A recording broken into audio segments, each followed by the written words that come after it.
Over the hill from Los Angeles is the place everyone calls the Valley. And the Valley has always had its own very big, unique personality. It's where so much has happened.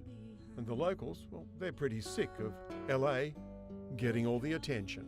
I grew up in the San Fernando Valley, and a lot of people have a tendency to go the Valley. Tommy Gelinas is a proud Valley guy, so much so, he's created his own Valley Museum. And there's a lot to show. This is where they made so many of those old westerns and the TV cop shows. And it was the place to find the genuine American diners. And Tom Petty, well, he spent just about every performance singing about the Valley. Walking through the valley, move west down Ventura Boulevard. Tell us about all this neon.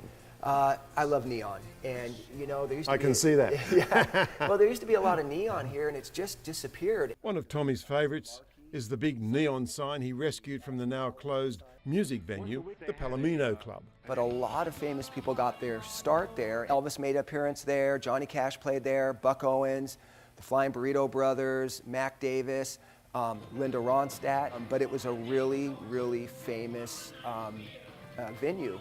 There were many race car tracks out here. And guess where BMX started?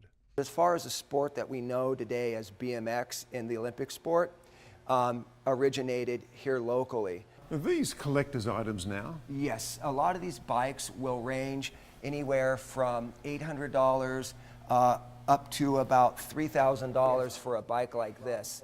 Right. You know, a lot of these bikes are the granddaddy of BMX. And all this is just a small part of Tommy's collection. He has around about 3 or 4 times as much stored away, hoping one day to find an even bigger space. But until he does, every Saturday morning at 10 a.m. he opens it up for free and invites anyone who wants to come into what I reckon is probably America's biggest man cave. And on those Saturdays, well, there's often an Aussie or two. And I had someone I was trying to explain from Australia about the Bad News Bears and the BMX, and they're like, no, I know all about it. Like, we studied this as kids watching American television. And take a look at these jeweled cowboy get-ups, all designed from the 1940s on by Valley tailor Nudie Cohen, who also turned his talents to decorating cars. And originally, he designed this for his daughter. With all these guns on it. Right. And cow horns. Exactly. And you know, the daughter, kind of growing up in the industry, looks at her actually at her dad and says, "I would never drive a car with horns on it. Are you kidding me?"